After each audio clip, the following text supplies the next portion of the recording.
muy puntualmente fanático, como que me desespero totalmente, pero sí, soy fanático.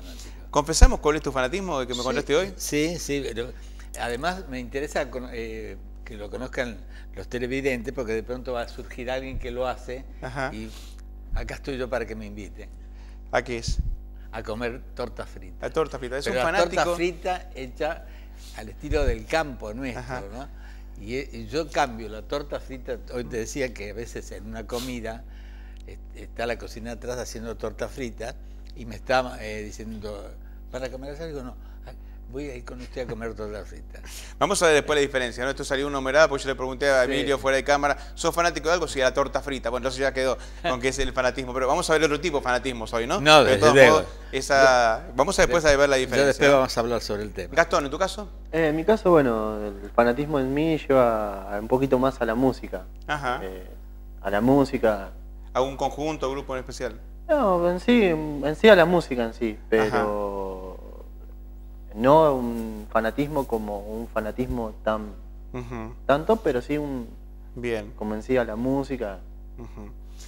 ¿Marcela? No soy fanática de nada y me cuesta entender cómo funciona la cabeza del fanático. Bien. Porque me llama poderosamente la atención que puedan cerrarse tanto a una sola cosa y excluir a todos los demás. Y ver como que todos los demás no tienen nunca razón, son negativos desde su punto de vista, socialmente negativos desde el punto de vista del hincha. Y bueno, y continuamente están mostrando su prejuicio hacia el otro. Bien, lo que acaba de decir Marcela justamente va a ser el disparador de lo que vamos a trabajar hoy. ¿Qué pasa en la cabeza del fanático? Obviamente, ese es un poco el desafío de este programa y trataremos de llegar a estas conclusiones o por lo menos acercarnos para poder conocerlos un poquito más, ¿no? ¿Qué pasa con el fanatismo? ¿De qué manera se maneja? Luego, una pausa, continuamos psicologiando. Hoy, el fanatismo. Ya volvemos. Hablar del fanatismo implica hablar de qué manera uno se encara en función a de qué manera uno pierde su capacidad individual de poder enfrentarse a los problemas. Vamos a hablar de algunos autores que hablan sobre el fanatismo. Erich Fromm, en El miedo a la libertad, sostenía de que de alguna manera el hombre lo que tenía era un terrible miedo a la soledad. Entonces, de alguna manera, cada vez que se sentía en esa mirada intrínseca, en esa posibilidad de sentirse aislado frente a los demás, le daba un miedo tal que necesitaba superar esa angustia existencial, intentando justamente tratar de taparla. ¿Y cómo la trataba? Masificándose. Entonces, en El miedo a la libertad lo que se trata es justamente ver de qué manera la persona intenta hacer cosas para escapar de la soledad. Y acá tenemos un punto muy importante. Muchas veces, muchos de los factores que hacen a que uno se vuelva fanático a algo es una forma de buscar ruidos, distracciones, de hacer que su cabeza se pierda en el sentido de intentar buscar algo que lo escape de la idea de sentirse solo. Trataremos de ver también de qué manera existe un factor fundamental en la soledad.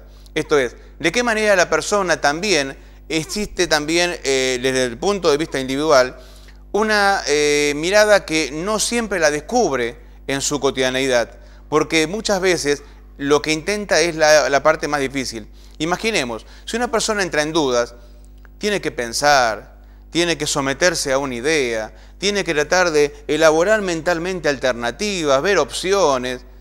¿No es más fácil tener certezas? Yo tengo una certeza de algo y me cierro en esa certeza, listo, ya está, ¿para qué quiero dudas? Es mucho más fácil. Es una especie de economía psicológica el hecho de que uno pueda evitar tener dudas. Entonces, cada vez que yo me aferro a una certeza, yo me quedo agarrado a algo que me cubre, que me protege. Y eso es lo que hace el dogma. Un dogmático, cuando se cierra en su idea, está en la cómoda. No se da la posibilidad del diálogo. Por eso que con una persona dogmática, con un fanático, es muy difícil discutir. Porque está tan cerrado en la idea, está tan metido en sí mismo, en su cabeza, en lo que está pensando, que de por sí no da ninguna alternativa al diálogo. Y en última instancia, el diálogo muchas veces termina con agresiones, porque discutir su idea es discutir su identidad. Y discutir su identidad es discutirlo a él, es discutir quién es discutir su ser. Por eso justamente que es tan riesgoso o a veces tan difícil discutir con personas dogmáticas, con fanáticos. De alguna manera también tenemos que pensar qué es lo que ayuda a entender un poco esto. Y también esto lo trató otro autor, Freud. Freud, como ustedes bien saben, desde el psicoanálisis, lo que intenta también es acercar es de qué manera el hombre va construyendo su yo. ¿Y qué es lo que pasa cuando el yo se ve amenazado? Cuando el yo se siente justamente en riesgo. Freud trabajó bastantes temas sociológicos y justamente en El malestar de la cultura y en otros libros, él trata eso. El hombre tiene dos consignas las cuales le despiertan interés. Por un lado, la libertad. Por otro lado, la felicidad. Y a veces la libertad y la felicidad tienen ciertos rasgos de que no lo dejan a él pensarse libremente. Entonces, ¿qué es lo que tiene la persona para poder escaparse de esa dicotomía, de ese diálogo? Encuentra justamente el escaparse a partir de la masa. Y también lo que hace es esconderse en el punto de vista de qué manera uno se escapa de eso y su yo no se ve expuesto ante esto. ¿Y qué utiliza para esto? Bueno, la negación, por ejemplo, es un mecanismo de defensa muy común.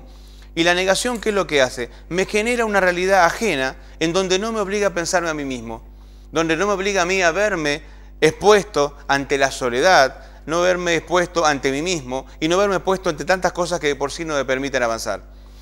Vean ustedes entonces de qué manera estamos confluyendo de que una de las razones más importantes por la cual una persona se hace fanática a algo es justamente por miedo. Es justamente para escaparse de esta sensación de soledad.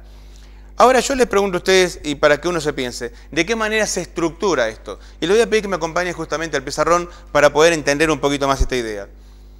Si uno tiene una imagen del sí mismo, esta imagen del sí mismo que uno tiene de por sí está expuesta ante la mirada de los demás, está expuesta ante la mirada de qué piensan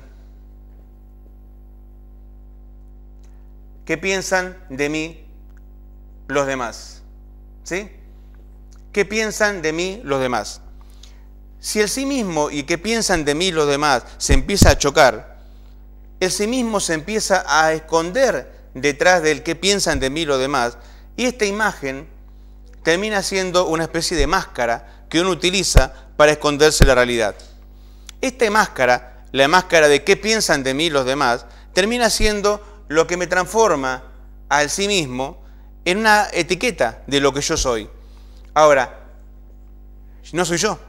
Soy la mirada que los otros han construido de mí y que yo me creí. Y en función de eso, yo me compré una etiqueta falsa de quién soy. ¿Y qué pasa cuando uno se masifica? Uno ya no tiene identidad. Y justamente lo que decíamos en el informe, uno pierde su libertad. Uno pierde quién es. Porque la masa me obliga a hacer cosas que tal vez no están en función mía, están en función del líder. ¿Quién es el líder? Aquel en el cual yo me proyecto. Aquel que de alguna manera tiene todas las capacidades de hacer lo que a mí me gustaría hacer, pero como yo no puedo hacer, siento que él, al hacerlas, las está haciendo por mí. Entonces, ¿qué estamos viendo acá? Que tanto el líder como todo aquel que represente aquello que hace de mí, significa que sea aquel que hace cosas por mí. Como yo me perdí en la mirada y mi etiqueta está escondida en lo que los demás hacen por mí, ya sea un líder, ya sea un equipo de fútbol, ya sea un conjunto, ya sea un deportista, ya sea lo que fuere, termina siendo yo. Y en sus proyecciones, sus éxitos, terminan siendo mis éxitos. El equipo hace goles, yo me siento rey. El equipo le va bien, yo soy Dios.